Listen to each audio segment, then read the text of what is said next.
Hola, soy Ramón Flores. El tema a tratar hoy es arritmia cardíaca.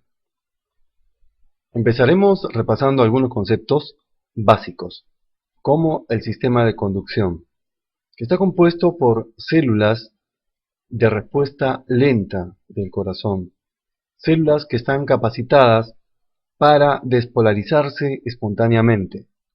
Por lo tanto, pueden actuar como marcapasos en el momento que se requiera. Tenemos a nodo sinusal, que se encuentra en la desembocadura de la vena cava superior, luego entre la aurícula y el ventrículo al nodo aurículo-ventricular. De ahí se continúa por el haz de His, que da dos ramas, una derecha y otra izquierda, y finalmente terminan en las fibras de Purkinje. Este es el sistema de conducción. Cualquiera de estas células puede ser el marcapaso, pero es el nodo sinusal el marcapaso por excelencia. ¿Por qué? Porque el nodo sinusal es que se despolariza más rápidamente que los demás. Va a generar una frecuencia cardíaca de 75 latidos por minuto en promedio. En cambio, el nodo sinusal, el nodo auriculoventricular, una frecuencia de 40 a 60 latidos por minuto. Y el haz de His, una frecuencia de 30 a 40 latidos por minuto. Cuando el nodo AB toma el comando y se comporta como un marcapaso, la frecuencia está entre 40 a 60 latidos por minuto. El QRS en el electrocardiograma es estrecho. En cambio, cuando en el haz de His aparece el marcapaso, la frecuencia es mucho menor. Es una frecuencia ventricular. Es menor de 40 latidos por minuto. Y los complejos QRS en el electrocardiograma son anchos. Eso indica que el marcapaso es ventricular. Aquí tienen en su pantalla el sistema de conducción en movimiento. Este sistema de conducción va a originar las ondas y los complejos en el electrocardiograma, porque el electrocardiograma es el registro eléctrico, es el registro de la actividad eléctrica del corazón. Al generar el impulso el nodo sinusal, va a activar primero a la aurícula derecha, seguida de la activación de la aurícula izquierda, y entre ambas del tabique interauricular. Al activarse las aurículas se va a originar la onda P. La onda P es la onda de la activación auricular.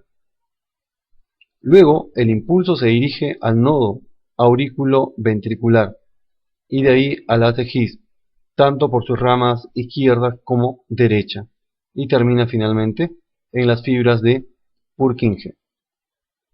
Todo este recorrido, desde el nodo sinusal hasta las fibras de Purkinje, se registran como el intervalo PR. El intervalo PR que va desde el inicio de la onda P hasta el inicio del QRS. Todo ese recorrido va desde el nodo sinusal hasta las fibras de Purkinje.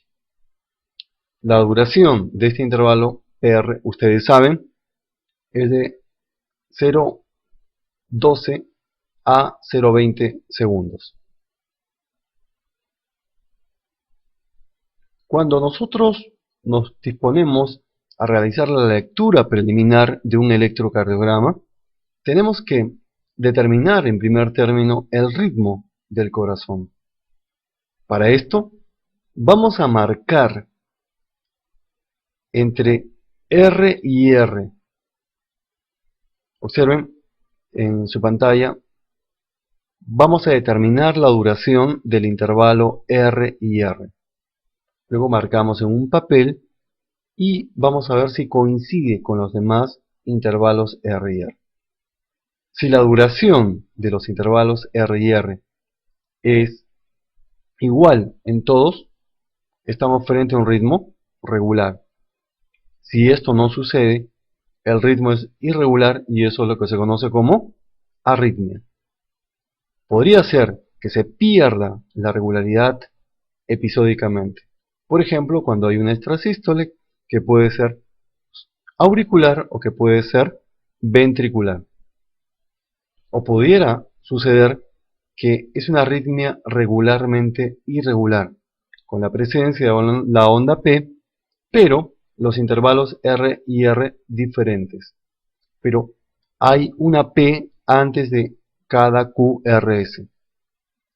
En cambio, cuando no hay onda P, el QRS no está precedido de la onda P, y no hay una correlación, no hay un sincronismo entre el latido cardíaco y el pulso arterial, lo que se conoce como pulso deficitario, y todo esto se conoce como una arritmia arrítmica. Y el ejemplo clásico de una arritmia arrítmica es la fibrilación auricular. Una vez que hemos determinado el ritmo del corazón, hay que determinar la frecuencia cardíaca, siguiendo con nuestra lectura preliminar del electrocardiograma. ¿Cómo vamos a determinar la frecuencia cardíaca? Va a depender del ritmo. Si el ritmo es regular, simplemente tenemos que hacer una división. Vamos a dividir 1500 entre el número de cuadraditos que tiene el intervalo R y R. ¿Cuántos cuadraditos? Cuadraditos pequeños. Cada cuadradito chiquito equivale a 0,04 segundos. Un cuadradito mediano que tiene 5 cuadraditos pequeñitos equivale a 0,2 segundos. Y 5 cuadraditos medianos equivale a 1 segundo. 1500 entre el número de cuadraditos del intervalo R y R. La otra forma es ya utilizando un poco la memoria. Vamos a ubicar una onda, o vamos a buscar una onda R que coincida con el inicio de un cuadradito mediano, como estamos viendo en la pantalla. Una vez que ubicamos una onda R que coincide con el inicio de un cuadradito mediano, al final de cada cuadradito vamos a trazar la línea. Y cada línea va a tener un valor. La primera 300, la segunda 150, 100, 75, 60, 50. Esto tenemos que memorizarlo. ¿Qué podemos hacer para determinar la frecuencia cardíaca cuando hay arritmia? En ese caso, vamos a buscar una derivación D2 larga, como toman en todo el electrocardiograma. Busquemos el D2 largo. ¿Para qué? En la parte superior o inferior de la trama del electrocardiograma hay unas líneas, como están viendo en su pantalla. Entre cada línea equivale a un segundo. Y vamos a buscar 6 segundos. Y en esos 6 segundos vamos a contar cuántos QRS se tienen. Por ejemplo, en este EKG tenemos 4 QRS de color verde. Están en 6 segundos. Si en 6 segundos hay 4 QRS, ¿cuántos QRS habrá en 60 segundos, en un minuto? Simplemente hay que multiplicar por 10. Tenemos 4 por 10, 40. 40 vendría a ser la frecuencia cardíaca de este electrocardiograma. ¿A qué se llama ritmo sinusal? El electrocardiograma que estamos viendo en la pantalla tiene un ritmo sinusal. ¿Por qué decimos esto? Porque tiene onda P positiva en todas las derivaciones menos en ABR, que es la única que cursa con onda P negativa. Además, los QRS tienen una duración normal. ¿Cuánto es una duración normal? Es entre 0,08 segundos a 0,10 segundos. Y la frecuencia cardíaca está entre 60 a 100 latidos por minuto. Este es el ejemplo de ritmo sinusal. Ahora veamos la clasificación de la arritmia. Hay tres mecanismos que van a agrupar las alteraciones del ritmo cardíaco. En primer término, la alteración de la formación del impulso cardíaco. En segundo término, la alteración de la conducción del impulso. Y por último, las arritmias de tipo mixto. Cuando hablamos de la alteración de la formación del ritmo, puede ser sinusal o puede ser por aparición de focos ectópicos. Cuando hablamos de la alteración de la conducción del impulso, vienen ahí los bloqueos, sea a nivel entre el nodo sinusal y la aurícula, que sería un bloqueo sinoauricular, o entre la aurícula y el ventrículo, que vendría a ser un bloqueo aurículo-ventricular. En relación a las arritmias mixtas, se refiere a los síndromes de preexcitación. Por ejemplo, el síndrome de Wolff-Parkinson-White o la enfermedad del seno enfermo o el síndrome del seno enfermo. Ampliando un poco más, la alteración de la formación del impulso sinusal. Ahí tenemos a la bradicardia sinusal, taquicardia sinusal, arritmia sinusal, paro sinusal, marcapaso migratorio o taquicardia auricular polimorfa, que sería el otro nombre. También tenemos a los focos ectópicos, originados en la unión aurículo-ventricular o de origen ventricular o de origen auricular. La alteración de la conducción del impulso se refiere a bloqueo aurículos ventriculares o sinoauriculares. Puede ser de primer grado, puede ser de segundo grado.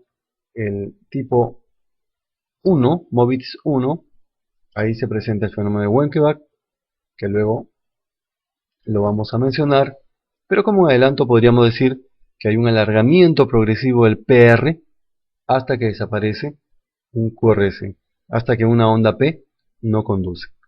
Y luego tenemos el tipo MOVITS 2. Y luego ya cuando hay un bloqueo completo, es un bloqueo de tercer grado, donde no vamos a encontrar intervalos PR verdaderos. Todos los intervalos PR son de diferente duración. Empecemos entonces con la alteración de la formación del impulso a nivel sinusal, de tipo sinusal. Y empezaremos con las bradiarritmias. La frecuencia normal, el límite inferior, la frecuencia cardíaca, es 60 latidos por minuto. Sin embargo, en el adulto mayor es posible que llegue hasta 50 y eso se considera como normal. En los futbolistas de alta competencia, como el muchacho de la foto, puede llegar a cifras aún menores, puede llegar hasta 40 latidos por minuto. Bradicardia sinusal. Tenemos la presencia de la onda P. Antes de cada QRS hay una onda P positiva y únicamente será negativa en ABR.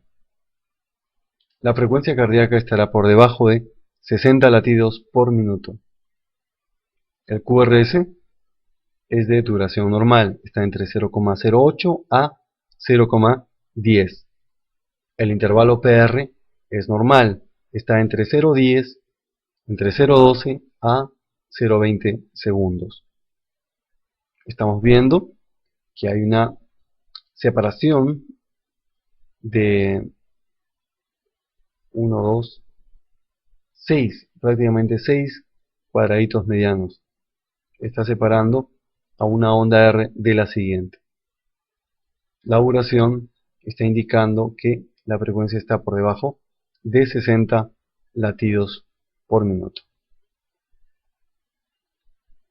¿Cuándo se va a presentar la bradicardia sinusal? Es una enfermedad que explicaría la bradicardia sinusal por una inhibición del sistema simpático. Es cuando disminuyen las hormonas tiroideas, sea T3 o sea T4. La enfermedad es hipotiroidismo y va a haber un efecto negativo de la disminución de las hormonas tiroideas sobre el sistema simpático, inhibiéndolo a nivel central. Una famosa con hipotiroidismo vendría a ser J. Lo. La bradicardia sinusal también puede presentarse cuando hay una alteración de la curva de disociación oxígeno-hemoglobina. En este caso están viendo en su pantalla cuando el pH se incrementa, cuando hay alcalemia. En este caso hay una desviación de la curva de disociación oxígeno-hemoglobina hacia la izquierda, lo que significa que hay mayor afinidad por el oxígeno.